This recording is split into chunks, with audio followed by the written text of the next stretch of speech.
Welcome to Santa Cruz del Islote, a place so tiny, so crowded, and yet so full of life that it almost feels unreal. Imagine this, more than 1,000 people squeezed onto a patch of land that covers just about 2 acres. That's smaller than many city parks. And yet, here it is, a living, breathing community floating in the Caribbean Sea.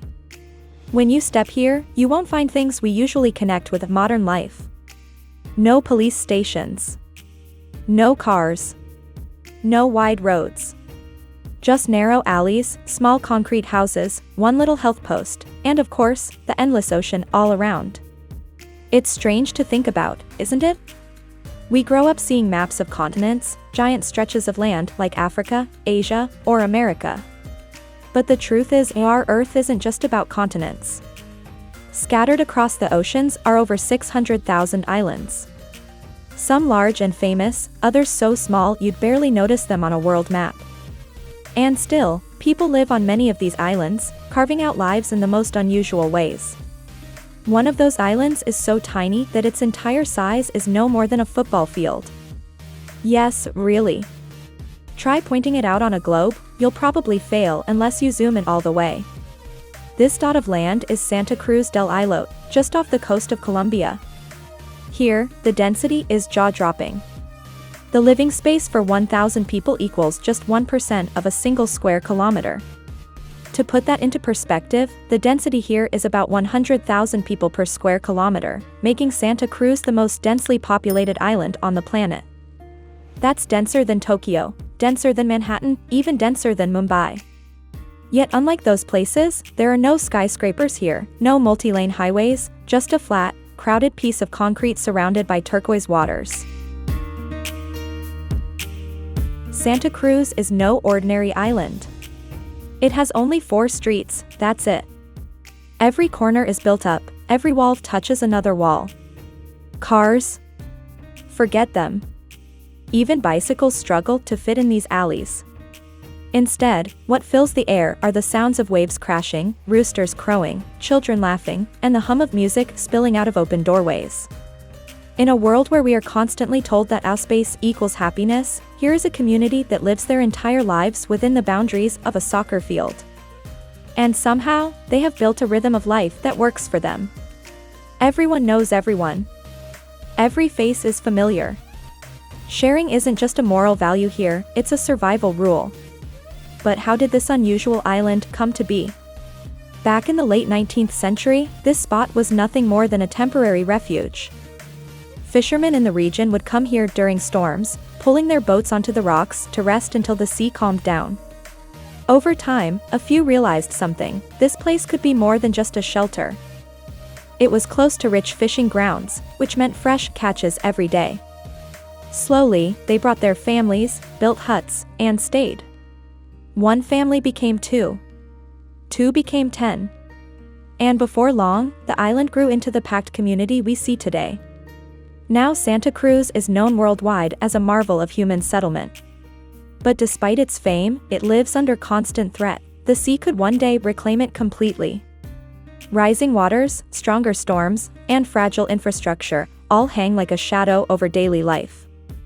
So, here comes the question: how do people actually manage to live here? How do they deal with things we consider essential: electricity, clean water, food, internet, hygiene, even shelter?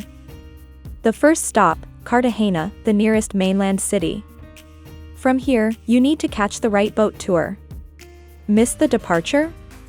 Tough luck, you'll either wait another day or pay hundreds of dollars for a private ride. Only a handful of tourist boats head to Santa Cruz daily, and the ride takes nearly 2 hours across the open sea. The sea shimmered in shades of turquoise and emerald, and after a long ride, the tiny dot of Santa Cruz appeared. From above, it almost looked like an artificial platform, a small block of concrete floating on the sea. But up close, the reality was astonishing: narrow houses pressed together, kids running around barefoot, and colorful walls painted in bright blues, yellows, and reds. They had finally arrived. Buenos tardes greeted the locals with wide smiles. Good afternoon. And within minutes of stepping off the boat, something unusual happened. A coffin passed by, carried by mourners through the narrow alleys. A man beloved by many had died. But here's the thing, there is no cemetery on the island. The land is too precious, too packed. When someone passes away, their body is taken by boat to the mainland for burial. For the residents, death isn't just a private affair. It's a collective grief. Everyone knows the deceased personally, and so the mourning is shared by all. And what better way to understand life than through food? Here, most activities happen outdoors. Houses are tiny, used mainly for sleeping. Daytime belongs to the streets, the docks, and the open air. Men head out to fish. Women gather in front of their homes, children by their side, preparing meals. And on this island, meals almost always mean fish. One family showed us how they cook. Freshly caught fish tossed into a pot with sizzling oil, potatoes cut and fried golden, and salads prepared on the side. The smell drifted through the narrow alleys, mixing with the salty sea air. For the people here, fish isn't just food, it's life itself. Women even wash fish at the water's edge, babies balanced on their hips. Children swim with schools of fish like playmates. To locals, the ocean is both kitchen and playground. And it's true, the sea is generous. No one goes hungry here, at least not for fish. But not everything grows from the ocean. Rice, flour, oil, and packaged foods come from small grocery shops. These shops rely on boats from the mainland that deliver supplies. Of course, more people means more waste. Plastic wrappers, bottles, and bags quickly pile up. Walking around, Chris noticed corners littered with trash. From above, a drone revealed the island's designated waste corner, a tiny patch where people leave bags of garbage. Eventually, boats take some of it back to Cartagena, but it's never enough. In fact, in 2021, the Colombian Navy had to step in, hauling away nearly 2 tons of waste from Santa Cruz and its neighboring island Tindapan. Without proper garbage collection, residents often sweep and clean in front of their own homes. Because if they don't, the island could quickly drown in its own trash. While exploring, Chris stumbled upon a woman washing clothes in a narrow alley. And that raised another important question: what about clean water? Her answer was simple. Rainwater is their lifeline. They collect it in tanks and save it carefully. No one wastes clean rainwater on daily showers. Clothes are washed by hand. For bathing, people turn to the sea. Saltwater showers are the norm. By evening, the sun dipped and the island transformed. Street vendors appeared, selling sweets and fried snacks wrapped in napkins. Music filled the air. Children played under the dim glow of lights. But it quickly became obvious, electricity here is scarce. From the sky, the island looked almost dark. A handful of flickering bulbs, the weak glow of generators, and torches lit the alleys. Shops ran on small, noisy generators. Flooding sometimes filled streets with ankle-deep water. Still, life carried on. Locals danced, DJs set up impromptu shows, and laughter filled the air. Chris even visited a young man's 2-story home. Unlike most shacks, this house looked solid, neatly built. Inside, it was modest but comfortable. The man spoke with pride. People from the mainland often visit for festivals, and despite challenges, he was happy. Later, an elderly woman explained the electricity situation, a mix of small generators and solar panels, never enough for the whole community. But people adjust. That night, Chris and Gustavo stayed at the island's only hostel. Nearby stood the island's only school, clinic, and restaurant. Morning arrived with new challenges to uncover. Chris used one of the island's portable toilets. The cost? 2,000 pesos, about half a US dollar. But here's the catch, there is no sewage system.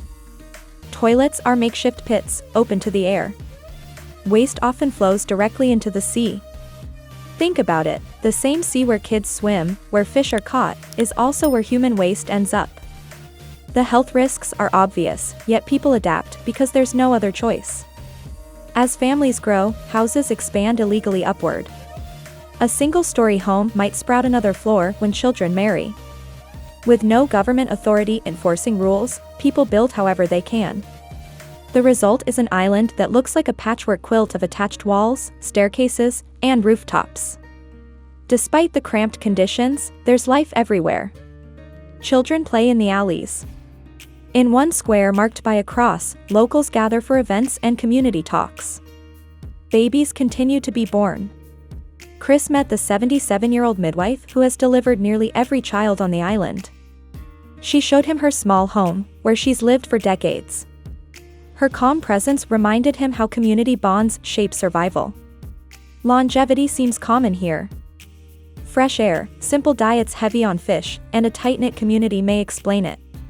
A 95-year-old woman, born in 1930, still lives here, healthier than many much younger. Medical care, though, remains limited. Until 2024, doctors only visited occasionally. Now, one doctor and an assistant provide daily services. Still, serious emergencies require boat rides of 1 to 2 hours to mainland hospitals. The local clinic handles only small cases. Interestingly, despite no police station, crime isn't a problem. Why?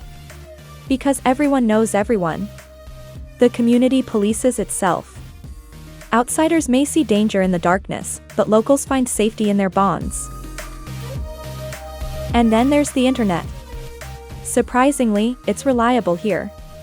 In 2020, the Colombian government installed a free 24-hour Wi-Fi hotspot. Now businesses use it, kids watch videos, and young people connect with the wider world. It's a curious mix, primitive toilets but modern connectivity.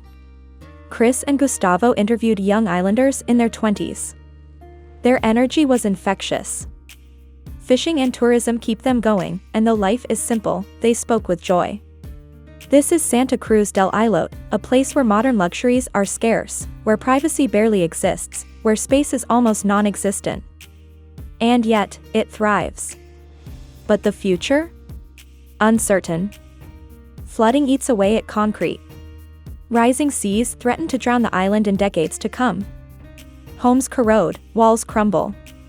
Still, the islanders hold on to something we've lost in modern cities: community. In big cities, we wall ourselves off. Neighbors become strangers. Trust fades. But here, on this tiny patch of land, life is built on sharing, on knowing, on caring. Despite hardships, people laugh, love, and celebrate together. So here's the real question: are we truly happier with our bigger houses, wider streets, and endless comforts? Or could happiness be found, like here, in togetherness? Thank you for joining us on this journey to Santa Cruz del Islote. If you enjoyed this story, don't forget to like our video and subscribe for more explorations into extraordinary corners of the world. See you next time.